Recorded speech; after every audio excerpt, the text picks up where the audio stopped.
Hello. So if you have anxiety, you're having insomnia because of your anxiety. Wait, it just started. But if you're having anxiety, insomnia induced anxiety, anxiety induced insomnia, either of these, like you can't sleep and you're up all night because you're just thinking anxious thoughts, feeling wired, tired is one way to describe it. You're not sleeping, and then this is causing you to have anxiety in your life. If you're experiencing this, you're suffering from this, stay on the video. Watch the video to the end. I'm going to talk about my story. I'm going to talk about how to deal with this. I'm going to talk about what to do. I'm talking about some misconceptions people have and educate you on how to deal with insomnia and anxiety and how they're related. So, if you're having this happen, you're probably having anxiety in your social relationships. I know insomnia puts pressure on social relationships, puts pressure on job, puts pressure on everything in your life. I had insomnia for 19 years. I still kind of have insomnia today. I mean, like, I say that I don't. Like I say, I had it for 19 years because I sleep now every night, at least a little bit every night, like at least 4 hours usually. I mean, like, pretty much, but I will say 96% of the time, I sleep like 8 hours. Even if I wake up in the middle of the night, I go right back to sleep. After I take like magnesium or something, or after I drink a bunch of water, I go back to sleep. So I don't like have sleepless nights the way I used to anymore. But for like 19 years, I would get maybe like 3 to 4 hours of sleep a night, like 3 to 4 nights a week or something. And often I get less than that. Sometimes I get more than that. Sometimes I'd get good sleep for a week and then I wouldn't sleep for like 3 weeks. It was very, very erratic and all over the place. And it caused me health problems. I developed kidney problems at some point in time. I ended up peeing blood. That's its own story. I made a video on. I developed anxiety issues, definitely developed anxiety issues. Like there's glucocorticoids. You get a hardwiring of your amygdala to your, I have to review this, but it's the amygdala, the emotional center. I believe it's the effect in the prefrontal cortex. I believe that excess stress for a long period of time creates undue connections between the amygdala and either the hippocampus or the prefrontal cortex. I'll have to review that. I think because it's glucocorticoids, I think it's probably the hippocampus because that's glutamate dominant. I'll have to review my neuroscience. But what I do know is that there is and other friends have experienced this. I have another friend who I won't name, but he and I bond over the fact that we both experience periods of intense stress, like stress unlike most people can realistically comprehend.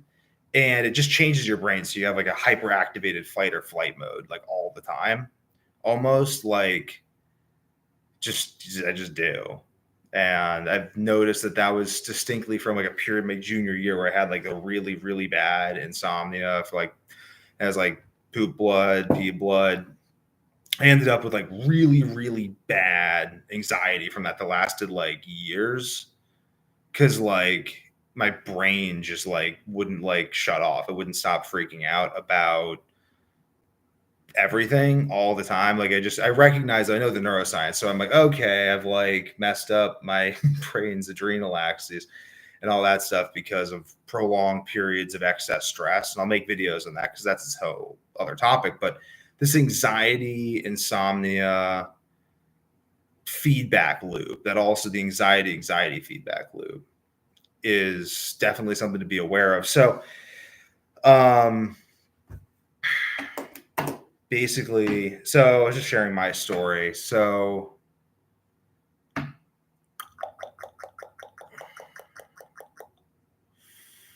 don't know if I want to go much deeper into my story but basically I had really bad insomnia. You can watch all my videos on it. Really bad insomnia. I've experienced insomnia anxiety. I've also coached hundreds of people on how to deal with insomnia and anxiety disorders specifically, because whenever someone has insomnia, they also have anxiety. Like they just go together. You have insomnia, you have anxiety. If you have anxiety, you may also and probably do have insomnia, but you don't necessarily have insomnia, but you probably have sleep problems of some sort.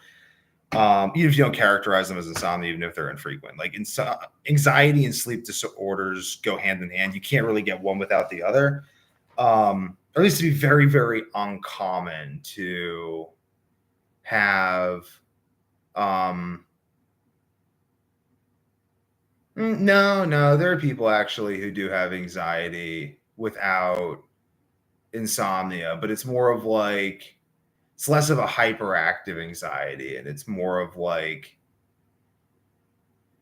kind of like depression. Like you're just thinking about how everything's going to go wrong all the time, which is also like a form of anxiety. But depression's like the inverse of sleep disorders, where like people will have their brain be too activated, so they can't sleep. Like that was my problem. My brain was just too activated. And other people, their brain is just too turned down. Like they have fatigue problems. They can't have energy to do anything. They sleep too much and they have depression. And that's kind of the opposite, but it's just the opposite brain reaction to the same sort of brain malfunction or sort of root causes, because it's not the same thing, but it's a different manifestation of broken brain syndrome. So that, yeah, there's the people who have anxiety don't have insomnia. This is for insomnia with anxiety, and people who have anxiety, like how to sleep with anxiety. Title of the video. So if you have anxiety and you're trying to sleep, the first thing you have to do is you have to identify what is causing your anxiety, like what's behind this. So you want to look at diet. Are you eating lots of garbage? Are you eating lots of seed oils? Are you getting enough proteins, fats, and carbohydrates? Are you getting the right sorts of fats? Are you getting the right sorts of proteins? Are you getting a balance of proteins? Are you getting the right sorts of carbohydrates? If all your carbs are just sugar one time during the day or even throughout the day, like you're not going to feel good. If all your macros are sugar, you're not going to feel good. If you just eat candy all the time, you're not going to feel good. You're going to feel very anxious. So we have to look at your diet. You have to say, okay, is there anything obviously wrong with my diet? Considering the fact that a reasonable person trying to be healthy should eat a diet comprised largely of whole foods, a largely pretty much entirely unprocessed diet, or minimally processed. I mean, like I eat some pepperoni, I eat like French fries that I'll make myself. Minimal process. I can make some beef stew. It's processing, but it's like just making beef stew. It's like not something in a bag that had like I'm not even going to get into the non-food stuff. It's not food. If it didn't exist 200 years ago, it's not food. So if you're eating stuff that existed, let's say 300 years ago, just to be double extra safe. 400 years ago, if the Pilgrims didn't eat it, don't eat it. If the Pilgrims wouldn't have eaten it, don't eat it. If it wouldn't exist in that time period, don't eat it. That's completely pre-industrial. It's only pre-industrial foods. So you're eating pre-industrial foods that don't have poison in them. You've identified the poisons and toxins that can be in the foods. You're not eating those. You are eating a reasonable balance of proteins, fats, and carbohydrates. So that could be a third protein, a third fat, a third carbohydrate. It could be 50% carbs and then protein and fat. It could be 70% carbs and then protein and some fat.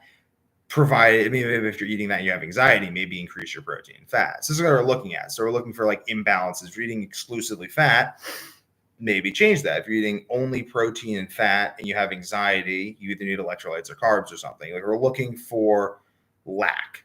Are you not consuming any salt? Are you consuming lots of caffeine, but you don't take magnesium, any B vitamins, vitamin C, any of these other vitamins that help your body to process caffeine? If you don't take any of those, you never take any of those, and you don't eat a well-balanced diet, you consume lots of caffeine, you're going to have anxiety. That's not even anxiety, though. That's just vitamin deficiency and problems from the caffeine manifesting themselves as anxiety because you haven't balanced your diet. You haven't remained properly hydrated. That's a big one. Have you drank a gallon of water today? If you haven't drank a gallon of water, you're dehydrated. So drink some water. Have you gone for a walk today? Have you gone for a walk this week? Have you exercised this week? So we have to ask ourselves all these questions. Just look for some gaping hole. Like, have you not slept for multiple days? Okay, well, then refer to my insomnia videos. But if you, like, you know what I mean? Like, have you been drinking lots of alcohol and then suddenly stop drinking lots of alcohol? Have you like what's going on that's causing, is there anything going on that's causing it? So if we can't identify anything that's going on,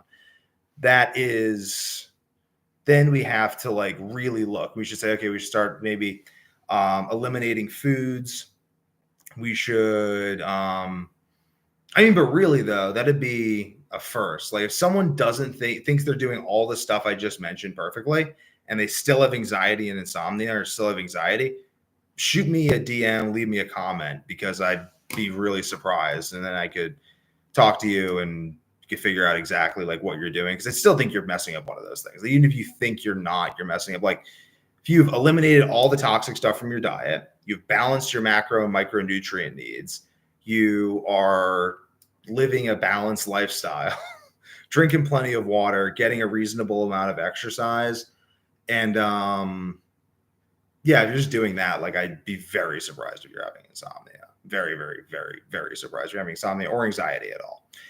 And if you want to know what those things mean, go refer to other videos I made. I flesh all this stuff out in other videos.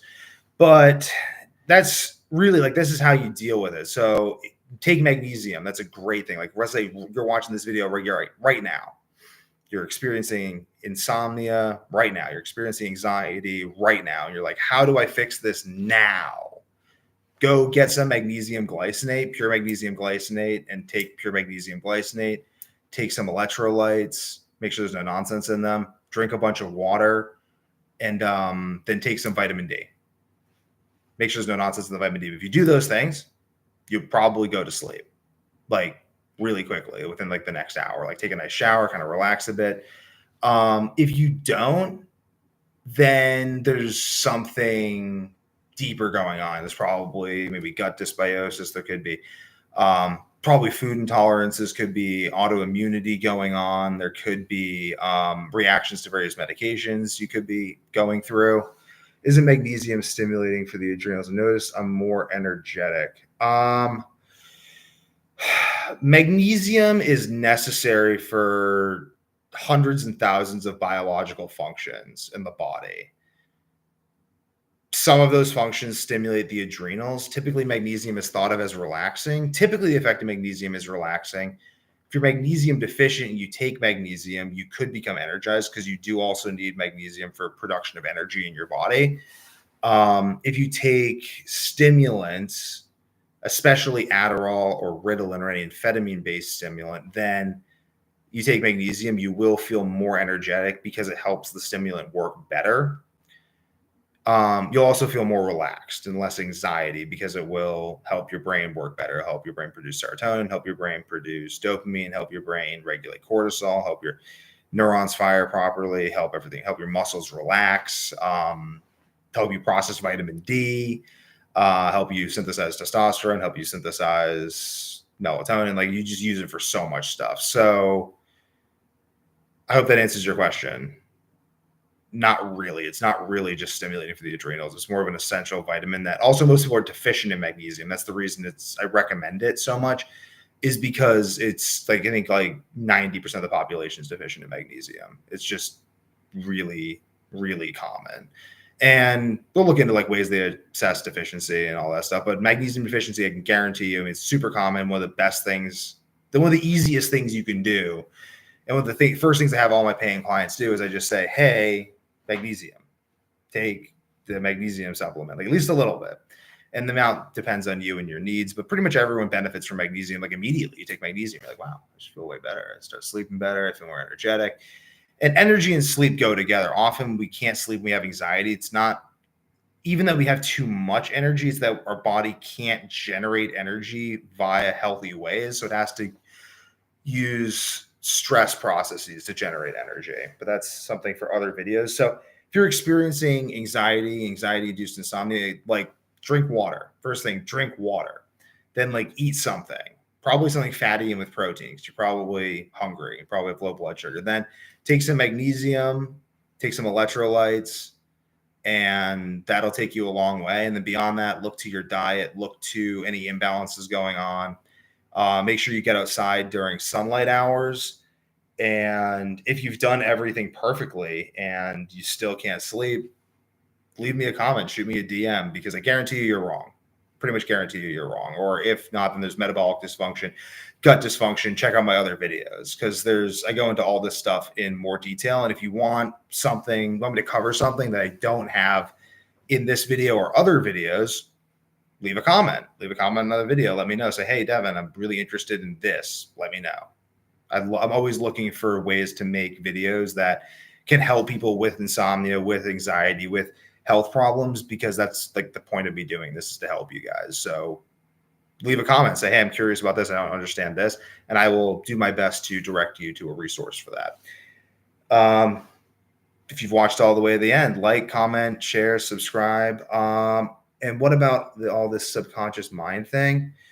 Formulate that into a better question, and I'll make a video on that tomorrow or even later today. Like that brain fell into a habit.